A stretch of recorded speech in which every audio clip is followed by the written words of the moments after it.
50 years, a long time. What were you doing 50 years ago?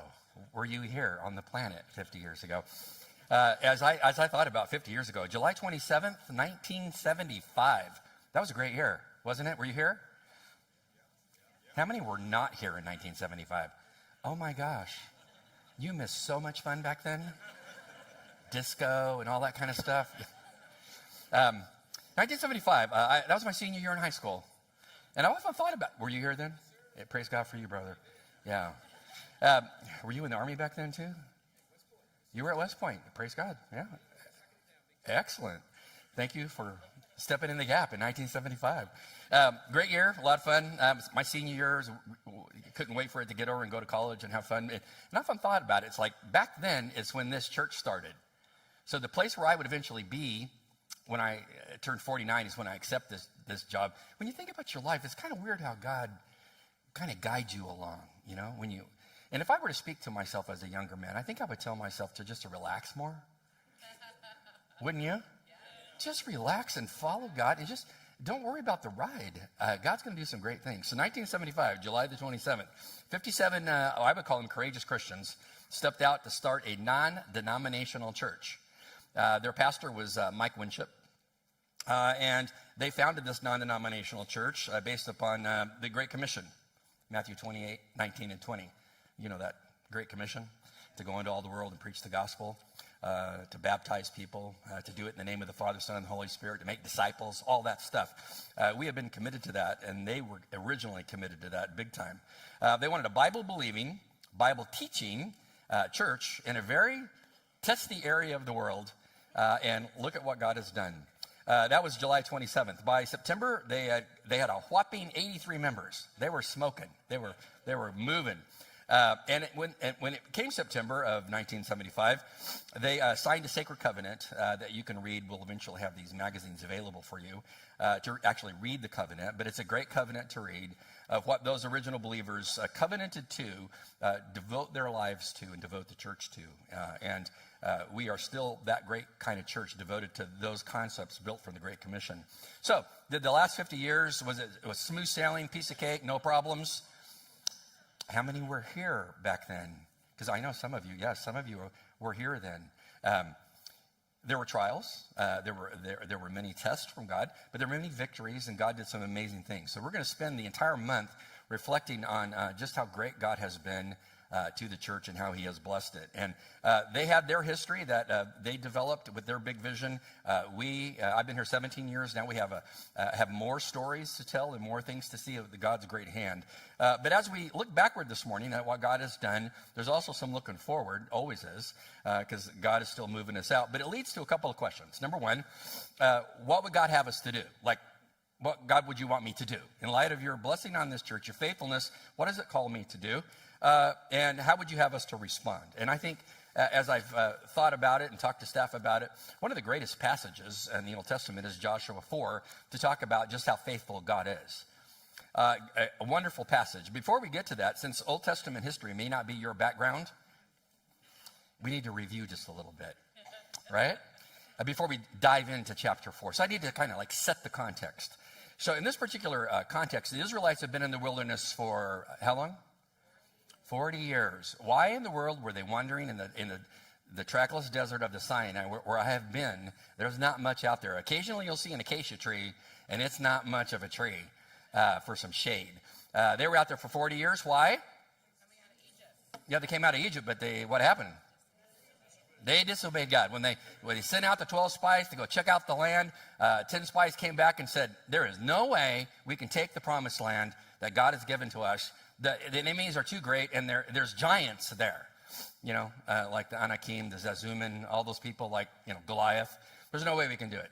And so God judged them for 40 years in the wilderness. And so all that generation that disbelieved God died in the desert because of unbelief. There were two men, Joshua and Caleb, who said, oh, we could totally do it. And God blessed them and allowed them to become great leaders in the nation. So in the context of chapter 4, which is really linked to chapter 3, you have Israel in a place called Shittim in Moab on the eastern shore of the Jordan River. It is now 1406 BC, so they exited Egypt, 1446 BC. It's now 1406 BC. And if you were to read chapter 3, this is where God parts the Jordan River for them. Now, this is an event that really was like deja vu for many of them, because what else had parted in their lifetime? The Red Sea.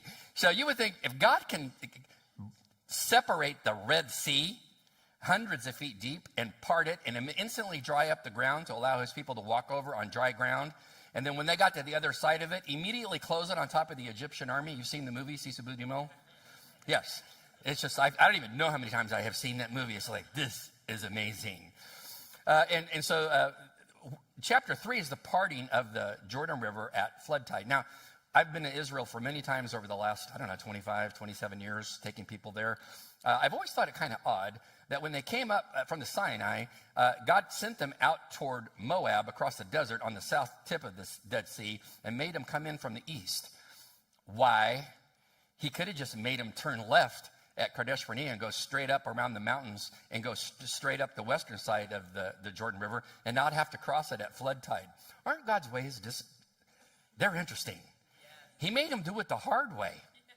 Why? He wanted to test them. And then he did it in the springtime when the river was at flood tide. It's at its deepest point, widest point, and God says, I want all 2 million of you to cross this river. There's no bridge. There's no bridge. Such is how God acts in your life. Sometimes he tests you to see, you going to believe me? You going to follow me? You going to go where I'm leading you? So in chapter 4, what has just happened? The river has just parted. God's power, and I don't have a problem with it. The scientific mind's like, well, there's no way you can part water. It's impossible. I would put it to you this way. The same God who created the laws of physics and all those other laws that you study in science, he made them. So if he wants to use them for his purposes, like momentarily, I have no issue. And so he took water and said, I'm just going to put my hand on it upstream about 16 miles and stop it. And I'm just going to kind of hold it there. And then it's all going to flow downhill because Mount Hermon in the north, or Mount Hermon, if you want to say it like a Gentile, up in the north, it's 1,500 feet. It's the tallest mountain in Israel. And that's where the Jordan River comes from. And it flows downhill from that 1,500-foot mountain as the snow melts. It goes down into subterranean cavities and pops out around the city of Dan, which is an awesome place to be because there's water popping out all around the ground there. It's very porous, and it forms all the tributaries that make the Jordan. And then it goes downhill to the deepest point on the planet that's above the ocean, the Dead Sea, 1,400 feet below sea level. I've been there many times. It is like you have died and gone to the wrong place. It is hot there. The wind is hot there. You can't drink the water. It's called a Dead Sea. It's 33% saltier than the ocean is. You float in it by definition. It's the coolest thing ever. And so that's where all the water went. So when God stopped the water, chapter 3, the rest of it went downhill, and instantly you had dry ground. Wow, it's not that hot, but it dried up. How'd that happen? Well, the same God that controls mud just said, be thou dry. How do we know there were about 2 million Jews? All you have to do is, I'm still painting the background. We'll get to my sermon in a minute. All you have to do is go read Numbers chapter 1, where it lists how many soldiers were in the military at this time. It's around 605,000 men were in the military. Well, if each guy had a wife, and each guy had a kid, and a grandma and a grandpa, you got 2 million people easy. So keep that all in mind. They have just watched God part the rivers. A river and call them to go all across to the other side. And just personally, you might think about yourself is you might be in front of a giant river at flood tide thinking there's no way I can ever make it to the other side. You can with God. And that's what they're going to find out. So how should you respond when you see a faithful witness of God? When he faithfully steps in and does something off the grid, what should be your response? Well, this chapter is going to show you. We're going to break it down as we do when we move through Samuel. We're going to look at the historical panels of the section, which starts out in verses 1 to 3, which is what I would call the rule that God gives to Joshua, the commander. It came about that when all the nation had finished crossing the Jordan, because God had parted it in chapter 3, that the Lord spoke to Joshua saying, here's what I want you to do. Take for yourselves 12 men from the people, 1 man from each tribe, and command them, saying, take up for yourselves 12 stones from here in the middle of the Jordan, from the place where the priest's feet are standing firm. Carry them over with you and lay them down in the lodging place where you will lodge tonight. Now, imagine the task here. If you're one of the 12 men that's chosen from the 12 tribes, you're looking north uphill and can see a wall of water, turbulent wall of water, just there. I mean, no telling how deep it is. And it's just swirling around you, and you're standing on dry ground out in, and you're on the western side of the bank, and the general comes to you, Joshua, and says, I need 12 men to go back into the riverbed. Would you do that? Hey, have you seen? I mean, I'm not risking it. He wants 12 men to go back out there and pick up what? Are you kidding me? Rocks? You want to go out there and pick up stones? Yeah. And now our church is a thinking church, so I'm sure the questions, I'll just ask the questions so you don't email me later. I wonder how large the stones were. Yeah, because you don't want some guy going out there and just, I got a rock. No, he said stones, and he said to put it on your shoulder. And I was like, I'll set it right there. No, it's a stone. So we're thinking 50 to 80 pounds. They're military men. So how many military here? No, they never say. So, yeah, military here. Your pack, when you got your pack and it's fully packed, and how heavy is that pack? You don't know. 80 pounds? Yeah, 80 pounds, 80, 90 pounds. That's a heavy pack. So the fact that he's asking to pick up a stone between 50 to 80 pounds, not big of a deal, which leads to another question we'll answer later. How far do they have to walk with that stone? But anyway, we'll come back to that. So he tells them, I want one man from each tribe to go back out into the seabed, out there in the riverbed, and find a really nice stone. Now, leads to another question. I, as a gardener, would think about something like this as a former landscaper. Not all stones are similar. Some are better. Some you wouldn't want them in your landscaping. Some you're like, oh, that's nice. And I've actually, on landscape jobs I've gone and picked rocks for people, You like that one? No. You want that one? Yeah. So what people really like are river rock. Do you like river rock? Why do you like river rock? It's smooth. Yeah, it's not like the other jagged rocks. I don't want that jagged stuff in my house. No, you want the smooth stuff. Stones that have been under the water for hundreds and hundreds of years are smooth. Probably got holes drilled in them from the power of the water. These are amazing stones, man. Like, man, check out the one I got. It's amazing. Now, if you go haul those stones to another location outside the riverbed, people are going to notice them. Because in Israel, there's lots of stones. In fact, there's an old rabbinical tale that when God made the world, he gave the stones, all the rocks of the planet, to two angels. And when they came back to him and to report to him how they did when they made the earth with the stones, one of them said, Father, I must confess I dropped all my bags over Israel. It's not really in my sermon notes. I just remember the rabbinical tale. But just to give you an idea. So you see round river rock, you're going to be thinking, hey, this is unusual. We'll come back to that in a second too. So the rule is get 12 men. How did Joshua respond? Verses 4 to 5. Joshua called the 12 men whom he had appointed from the sons of Israel, one man from each tribe. And he said to them, hey, cross again to the ark of the Lord your God in the middle of the Jordan. And each one of you take up a stone on his shoulder according to the number of the tribes of the son of Israel. I don't want any rocks like 4 or 5 feet into the riverbed. Walk out there into the middle where the priests are still standing. Now you can imagine how long they must have stood there for 2 million people to walk by him.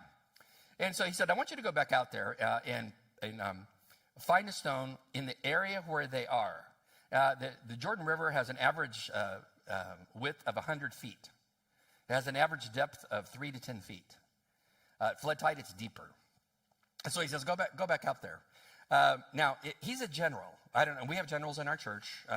We have officers in our church. And I can tell you, if you are a general and you took your troops from one side of a river to enemy territory where the Canaanites are, you're going to be thinking to yourself, Lord, I know you want me to send 12 guys out there, but we need to set up a defensive perimeter. We are in Canaanite territory. I need to have troops around the perimeter to guard us from attack. We need to cover our flanks and everything. Did Joshua do that? No, he didn't do that. God said, I need 12 men to go pick up stones. And Joshua's like, God, that sounds like a fantastic idea. Hasn't God ever asked you to do something crazy? Like when God asked me to move here? And all my friends are coming to me going, you're doing what? God opened the door. I'd rather be in his will than out of his will. I mean, So God asked you to do things. And so they like, hey, okay, you want them? We're going to do it. What's the reason for picking up those stones? That's interesting. Verse 6. God says, let this be a sign among you so that when your children ask later, saying, hey, Dad, hey, Mom, just kind of wondering, what do these stones mean that you guys stacked?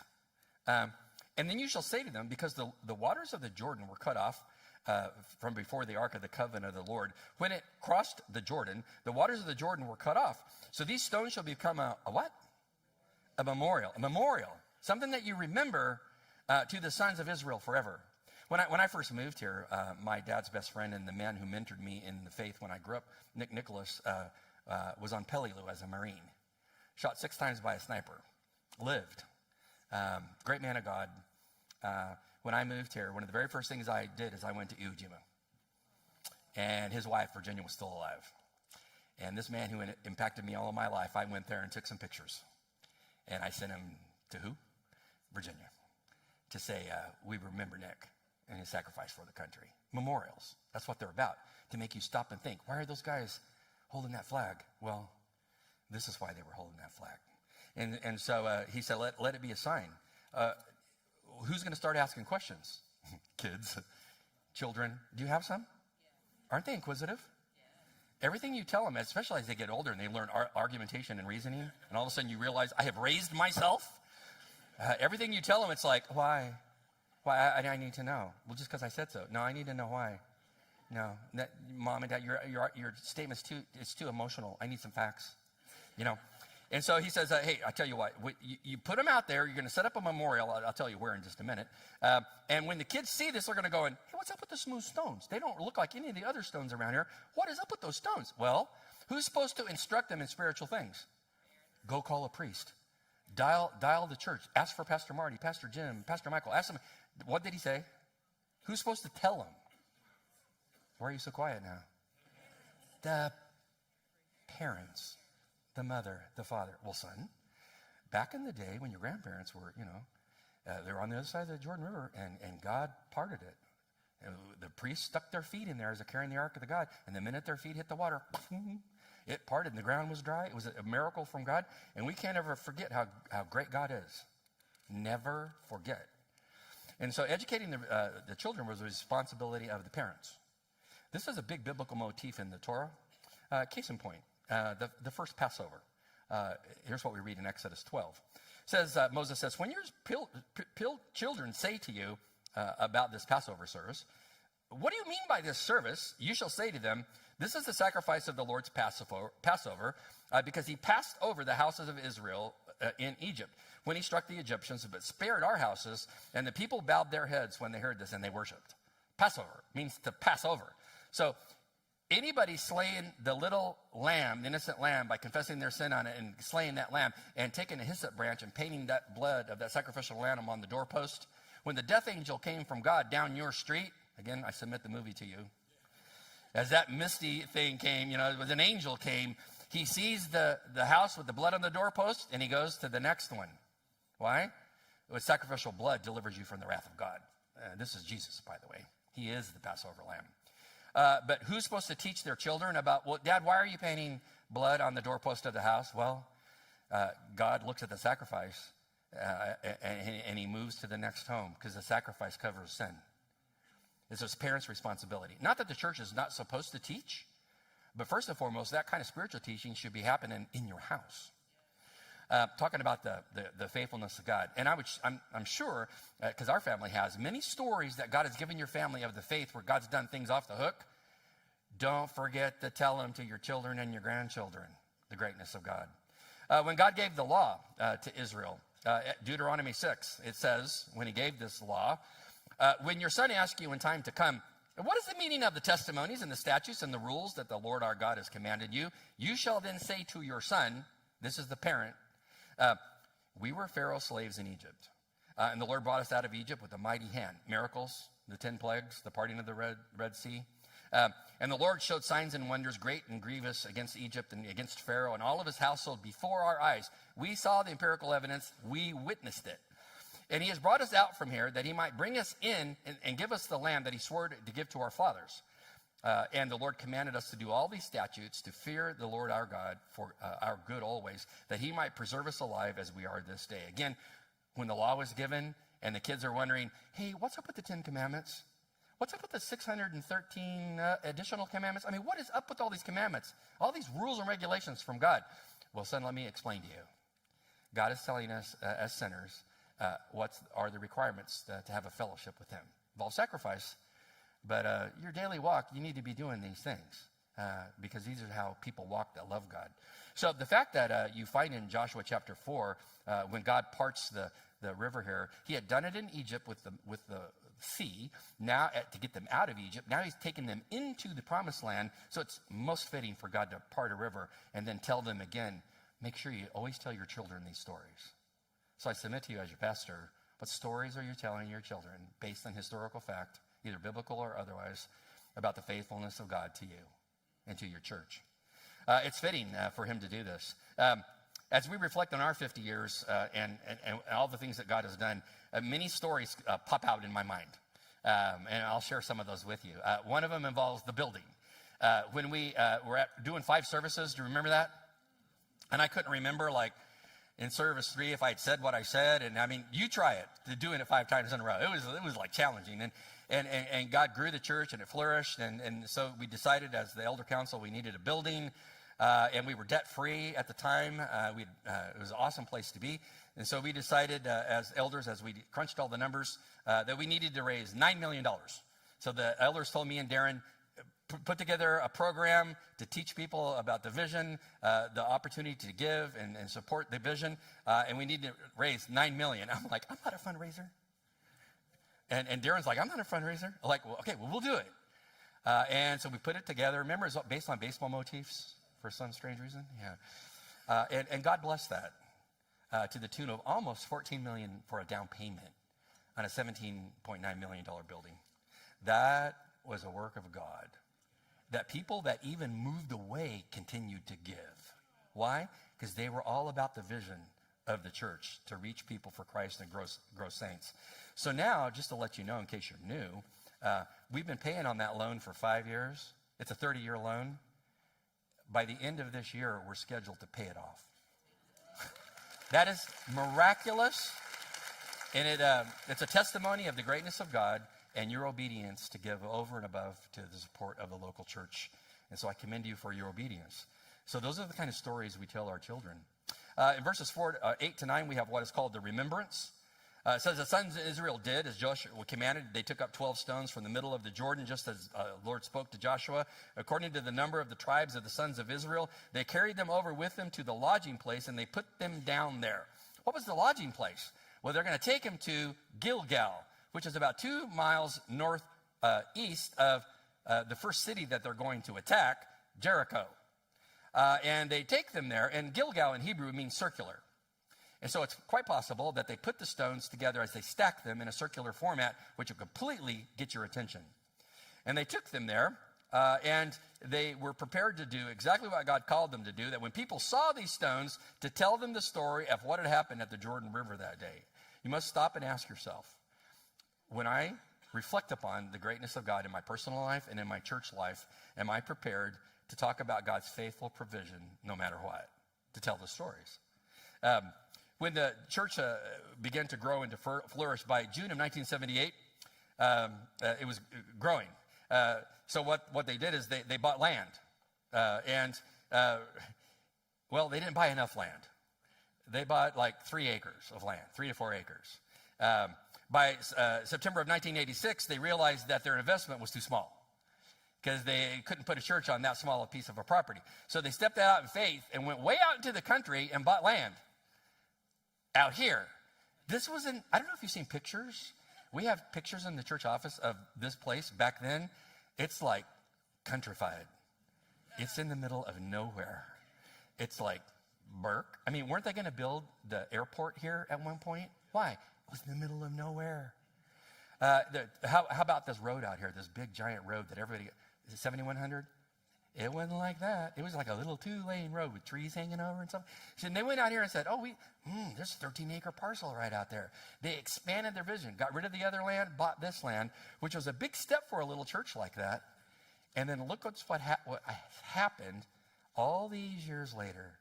That those people that had a big vision and did an amazing thing, stepped out in the Jordan River, as it were, and God parted the waters and said, no, you need to be here, because great things are going to happen here. Now, thousands and thousands of people, literally, have been impacted with the gospel of Christ, come to know Christ, have grown up in Christ, because of the vision of those people to provide a place like this. Thank God for their faithfulness. It says in verse 9, when Joshua set up the 12 stones in the middle of the Jordan at the place where the feet of the priests were carried of the Ark of the Covenant, they were standing. Those stones are there to this day from that perspective, because the current would eventually knock them over. But it's kind of interesting when you read what Joshua did. He got the 12 stones with the 12 men to shore for a memorial out on land, but he was so excited. He had a Pentecostal moment. He's like, I don't want to be the general, but this is awesome. I'm heading back out there by myself. I'm going to go out there where the priests are. They're still standing with that ark, and I'm going to put 12 stones, stack them up, so that when the water comes back over them, these things are going to be above the water level, and everyone can see them. Wouldn't that arouse a lot of people's suspicions? Like, I wonder where those stones came from in the middle of the Jordan River. I mean, give it like 30, 40 years down the road. Who stacked those out there in the middle of the... Joshua did. Why? Well, let me tell you the story. So I would submit to you today, it's okay to be excited about talking about the faithfulness of God. So much in our world is depressing, but when you start focusing on God's faithfulness, well, that's something to get you excited about. Verses 10 to 18 is what I call the return. You got to admire the priest. They stood out there for hours holding the Ark of the Covenant. Well, everybody went by him.